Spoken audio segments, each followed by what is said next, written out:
नमस्कार दोस्तों, हिंदी कहानी की कक्षा में आप सभी का स्वागत है। लीजिए सुनिए मुंशी प्रेमचंद की लिखी कहानी एक आँच की कसर। सारे नगर में महाशय यशोदानंद का बखान हो रहा था।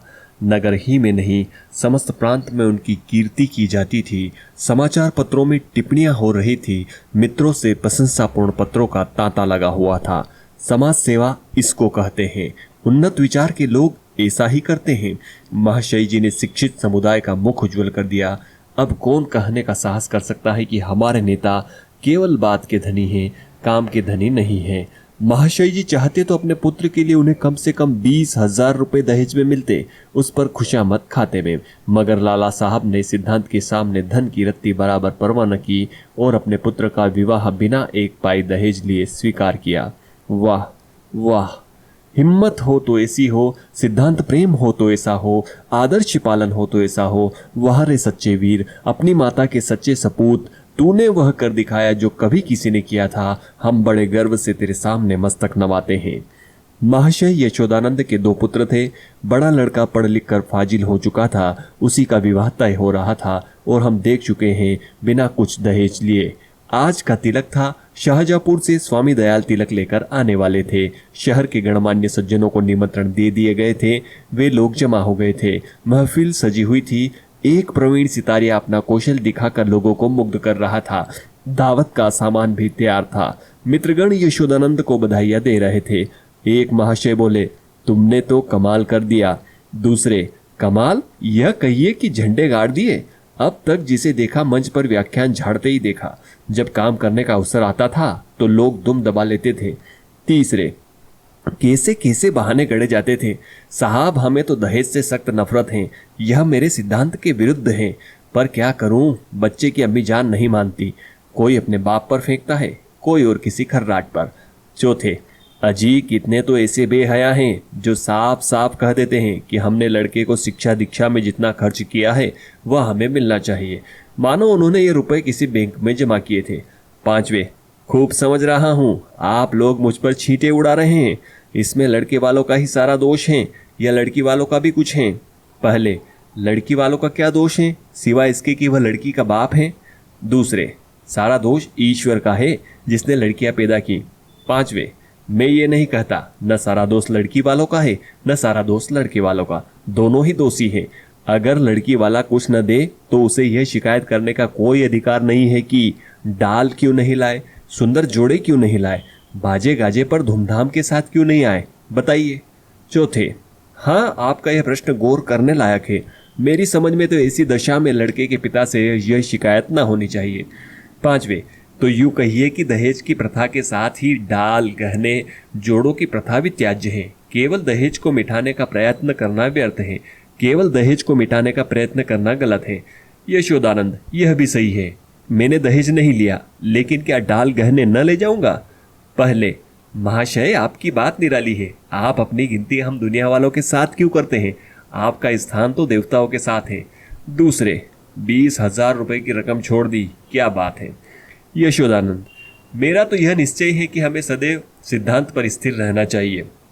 सिद्धांत के सामने धन की कोई कीमत नहीं है। दहेज की कुप्रथा पर मैंने खुद कोई व्याख्यान नहीं दिया, शायद कोई नोट तक नहीं लिखा। हाँ, कॉन्फ्रेंस में इस प्रस्ताव को रख चुका हूँ। मैं उसे तोड़ना भी चाहूँ तो आत्मा न तोड़ने देगी। मैं सत्य कहता हूँ, ये रुपए ले लूँ तो मुझे इतनी मानसिक वेदना होगी कि शायद मैं इस आघात से बच ही न सकूँ। पांचवे, आपकी कॉन्फ्रेंस आपको सभापति न बनाए तो उसका घोर अन्याय है।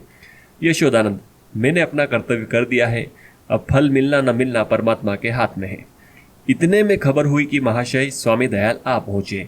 लोग उनका अभिवादन करने को तैयार हुए।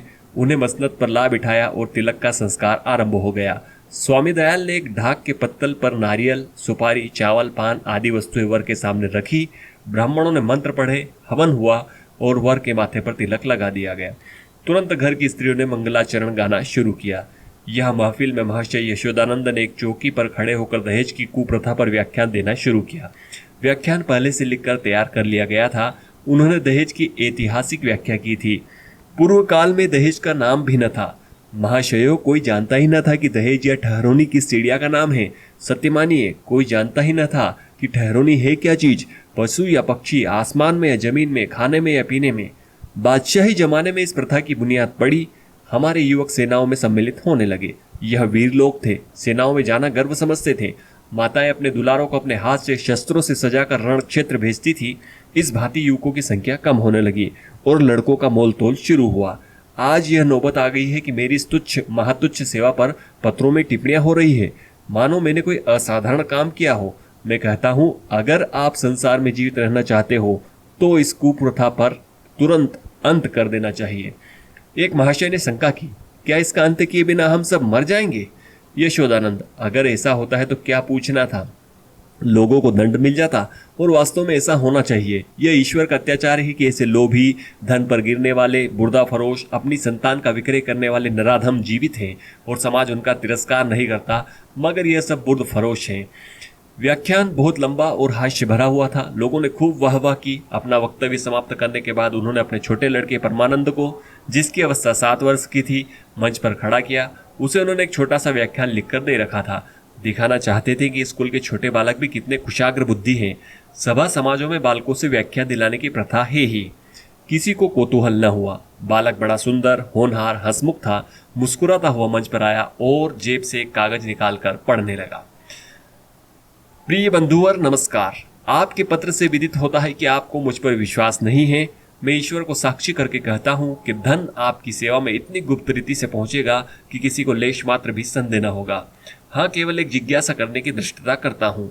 इस व्यापार को गुप्त रखने से आपको जो सम्मान और प्रतिष्ठा लाभ होगा और मेरे निकटवर्ती में मेरी जो निंदा की जाएगी, उसके उपलक्ष्य में मेरे साथ क्या रियायत होगी। मेरा विनीत अनुरोध है कि 25 में से 5 निकाल कर मेरे साथ न्याय किया जाए। महाशय यशोदानंद घर में मेहमानों के लिए भोजन परसने का आदेश करने गए थे। निकले तो यह वाक्य उनके कानों में पड़ा, 25 में से 5 निकालकर मेरे साथ न्याय किया जाए। चेहरा फक हो गया।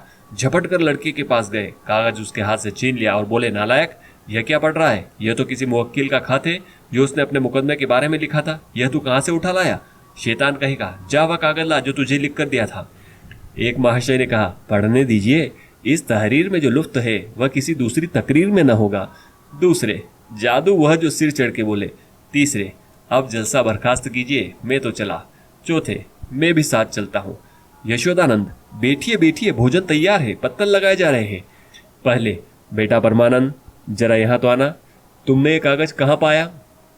परमानंद, बाबूजी ने ही तो लिखकर मेज के अंदर रख दिया था। मुझे कहा था इसे पढ़ना, अब नाहक मुझसे खपा रहे हैं। यशोदानंद, यह वह कागज नहीं है जो मैंने तुझे दिया था। तूने ड्रार के अंदर में से दूसरा कागज क्यों निकाला? परमानंद, मुझे मेज पर नहीं मिला। यशोदानंद, तो मुझसे क्यों नहीं कहा? ड्रार क्यों खोला? देख, आज तेरी कैसी खबर लेता हूं। पहले, यह आकाशवाणी है। दूसरे, इसको लीडरी कहते हैं कि अपना उल्लू सीधा करो और नेक नाम भी बनो। तीसरे, शर्म आनी चाहिए, यह त्याग से मिलता है, धोखाधड़ी से नहीं। चौथे, मिल तो गया था पर एक आंच की कसर रह गई।